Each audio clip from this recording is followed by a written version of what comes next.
Mike McCool here with the Royal Examiner. I'm on location at the Warren Heritage Society today. With me is PJ Stanley, and they've been doing a lot of work over here, and we want to kind of keep you up to date with what's happening. So we're going to take a tour through a couple properties, and PJ here is going to show us all the work he's been doing here. We'll start with the Balthis House. All right, we're standing in the dining room, I would call this, right, PJ? Yeah, I think so. Now, during COVID, we had not much happened during COVID last year, and I guess this was all closed up, so it looks like we've had some damage to the walls over here.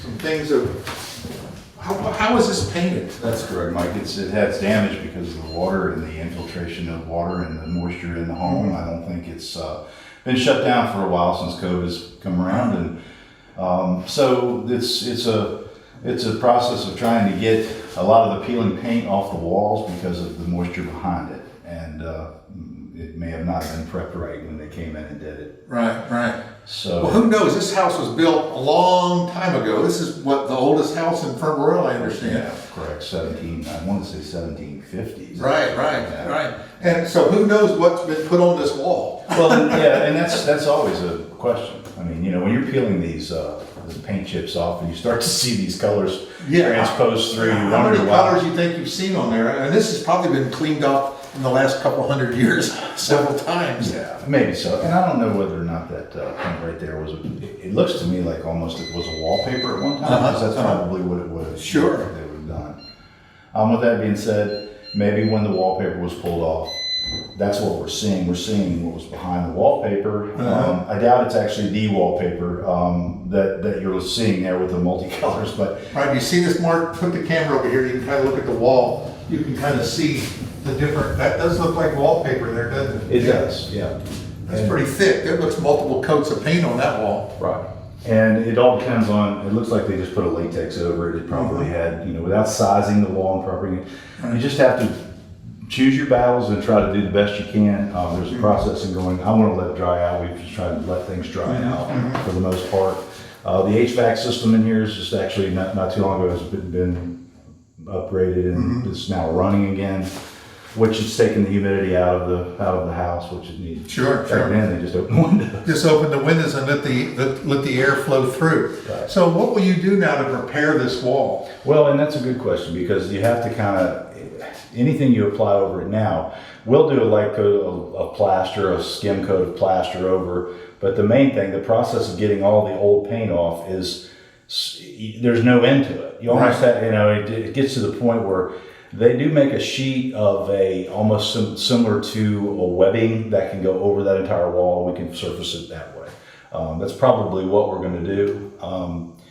Because you want to keep the water from coming back through whatever you put on there now. Well, the moisture being drawn in from the outside, and then so the two different temperatures inside, outside hot, it's cold. So those type of things take place. I'm not a scientist, but working at it over the years, I've ran into problems where you apply something and what it does is it starts to pull it away. Right. Because you're adding more wet, you're with a product like the lime coat that you're putting on it, the plaster coat, drywall, what have you. A lot of guys will use Durabond products. Sure.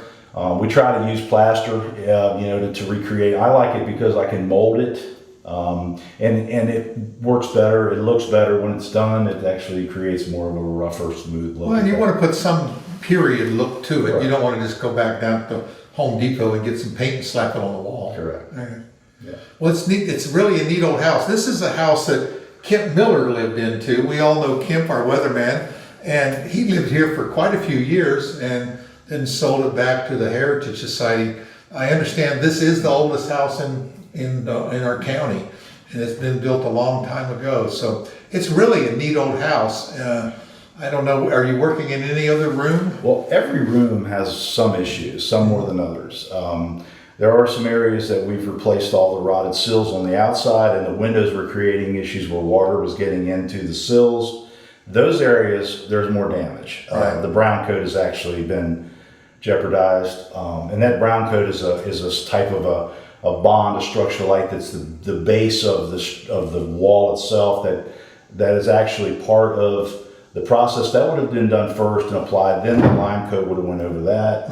So it just gets deeper if there was more damage from water. The wall it's just much more of a process to get it well, fixed. last month we were driving by and seen you up on the roof, or we Yeah. seen one of your workers up there anyway, Yeah. and you were doing some roof repairs. And Well, that, that's where the water's you gonna got to come start in. there, don't you? You got to Absolutely. stop the water coming in before you can fix it on the inside. Correct, and it had a lot of issues. Well, let's go over to the smokehouse. Is that what we're calling it? The smokehouse or the Well, the blacksmith shop, blacksmith shop? Yeah. but it is a chimney. smokehouse once the fire starts. That's true. It does that. Yeah. So we'll head over there and we'll see what kind of work's been going on at the blacksmith shop. It's just hard to believe this is like its own little community here. And by the way, things are going to be happening next month. We're going to have Heritage Day here at Warren Heritage Society. And so you'll be able to come down here, take a tour through a lot of these buildings and really see the heritage we have here in our county, which is really cool. I mean, when you think of, I'm getting goosebumps thinking about it. Yeah. But there's a lot of neat things that are here, things you just don't really think about. And there'll be period dress, there'll be some activities, some tours, and it's all sorts of cool stuff. So that'll be coming up, I think it's September 25th. Am I right? All right, September 25th. So you can find out more information on the Warren Heritage website. We'll put that information here below the video. Let's go ahead and head over to the blacksmith shop, okay? Yep. So, It looks like it's been rebuilt. Well, It's been built brand new. it made it look old. yeah, so,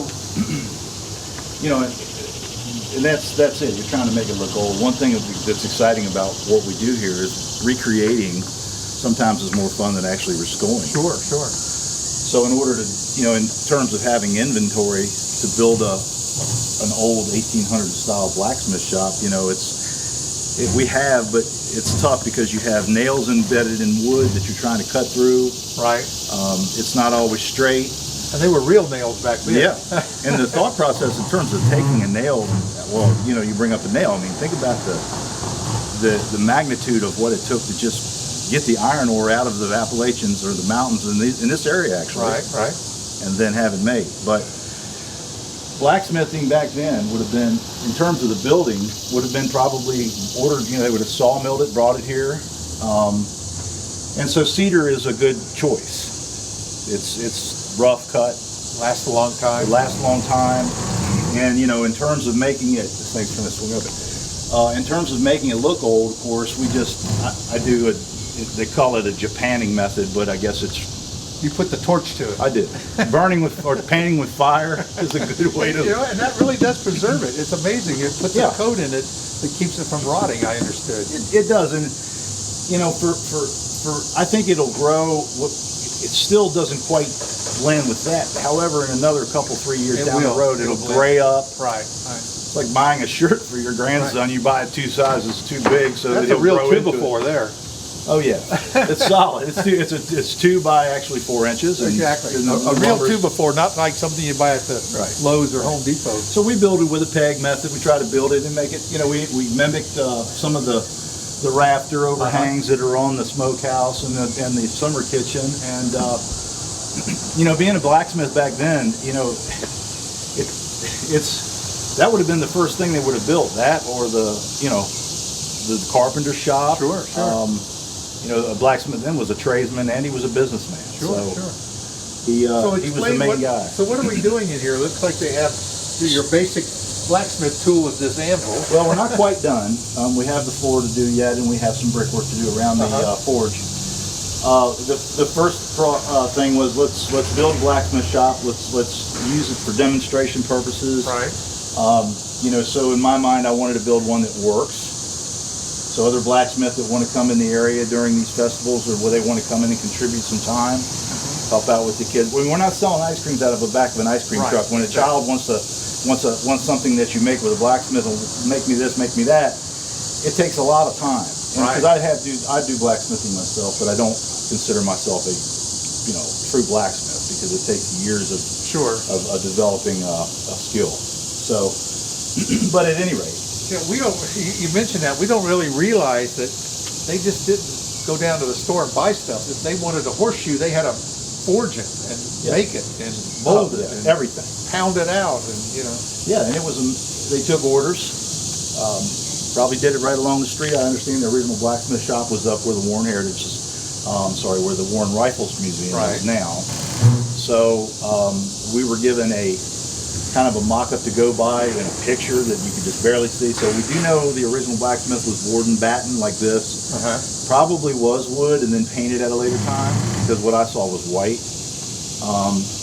But it is colors. Well, there was a lot of white back then because colors were expensive to make, and white really wasn't the paint we have today. They used a little whitewashy lime wash type milk stuff. paint. Yep. Yeah, the old term whitewashing comes from that. It's this whitewash the fence. That's right, and they did it over and over and over and over again. Well, this is really neat. There's all sorts of cool, and again, once it gets up, I could just visualize the craftsmen coming here and demonstrating, and the people standing around. And you'll see all that on September 25th during Warren Heritage Day. So we're going to plug that pretty hard because I think it's going to be a really neat event. This year, the Festival of Leaves is not going to happen. It will be coming back the following year, but this year we're going to have Warren Heritage Day. It's September 25th here on the property of the Warren Heritage Society. So it'll be a lot of activities, the tours. You'll find out more information here in the next few days, but there's going to be a lot of activities, and it'll be kind of cool. It's kind of neat. Are you going to get in period costume? I know you're going to be here. I just hope it's not this hot. Because I can't imagine. I mean, you think about these guys in here, and it's 100 degrees, right? And they didn't have a choice. I mean, they had to make these things. Somebody pulled up with a wagon and broke. They had orders. They took orders. Yeah. So I can't imagine. I think of watching Bonanza when they came out and and Big Hoss dumps his head into a big old trough of water, and because I mean you had to stay hydrated, and they drank a lot of water, but still, it's going to be hopefully September 25th will give us good weather. We're going to see you in your blacksmith's outfit. Yeah, I guess so. But you look at this period clothing, it's not shorts and sandals. No, it's not heavy. At all. They had to make their own material and clothes and take the wool and do the whole spinning, and they started and make the thread, put it all. I mean, it was a project. We don't realize what our forefathers did to get us to the point we are today, and we really need to know about our heritage, because I think it's important to know where you came from. It's a lot of fun to learn, and I don't think people actually realize the process that you go on for days and talk about how things were made and what process they used, leaving the lumber and how it was sawn. And one of the things about the Balthis House, getting back on that real quick, when you're peeling off the layers of that, I look at the saw marks and I see they're vertical or they're chamfered and cut. Well, that was a sawmill, it was pit sawn, or it was so where was that mill at? How far did it get here to get here? And so there's a lot of, and you look at the size of the boulders and the stones used for the foundations. How'd they get those in there? It's kind of like watching them build the pyramids. You wonder, how in the world they do that? Well, I'd imagine we have a hard act to follow with them guys out there. Manpower is what it took. Well, it's like the Afton Inn. I mean, they they manufactured the bricks on site, and I'm sure they did a lot of these brick workers. They actually made the brick and fired them right on site, because you don't haul them from Philadelphia. Well, speaking of the bricks, we're reusing a lot of the bricks that came off of the repair for the summer kitchen. For the forge itself, and we're just going to create a coal storage area and a place where the forge is kind of hidden. We have a little bit more work to do in here. We're close, but it's not quite. And this is probably a typical size. They didn't have a barn to work at. I mean, this was a small thing, just barely enough to keep the things out of the weather. That's true. Some of them were 10 by 10, some were a little bigger, some were more open, some of them were just under a canopy sort of thing. They were all depending on how much service they were doing for how big the town was. Right. You mentioned summer kitchen. We don't realize now, we have air conditioning, everything else, but summer kitchen and porches were a big thing back in the 17, 18, even 1900s. I mean, it was something, because it is hot. And you can imagine we're complaining about the temperature today. Think about then when we're wearing clothes that are heavy, and you didn't have air conditioning, and you didn't have running, the water, you had to go get it. You see the old guys out in the field with the long sleeve shirts on, and you ask them, wonder why they're doing that, because it's cooler, and I never could understand that. Well, that's called evaporative cooling. Okay. We're a bunch of crazy people. You get up on the roof, they take their shirts off and they pound nails. You go to a lot of countries that are really in the sun, When I grew up in Arizona, you would see them working on the roof. They got big hats on, long sleeve shirts. They do not get in the sun. And I think about the Arabs in the the flowing robes, and they're riding the horses through the desert. They're all wearing black and they're fully clothed. Right. It's probably cooler in the long. There's Yep. a lot of flow there. Yep. Yep. So there's just so much in history, and you're going to find out about that here at the Warren Heritage Society. So stick around for more information to come, and mark your calendar for September 25th. It'll be a great thing, and we'll check back later because you got a lot of projects going on here. We do. We have another structure to build for the carriage house, we call Right. it, for the wagon. Sure. So we're busy. We were busy. So check out PJ Stanley and all the other people. Come down, go to the Ivy Lodge. They got a lot of exhibits in there.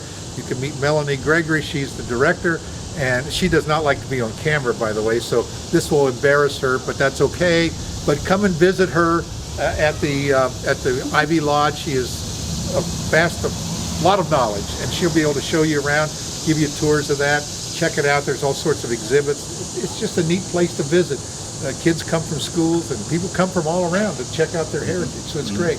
All at the Warren Heritage Society. PJ, thanks again for so much for doing this work. I'm sure you appreciate it here tremendously. Melanie says great things about you, so that's all you need. Yeah. It's All a right. pleasure. Thanks again. Appreciate it.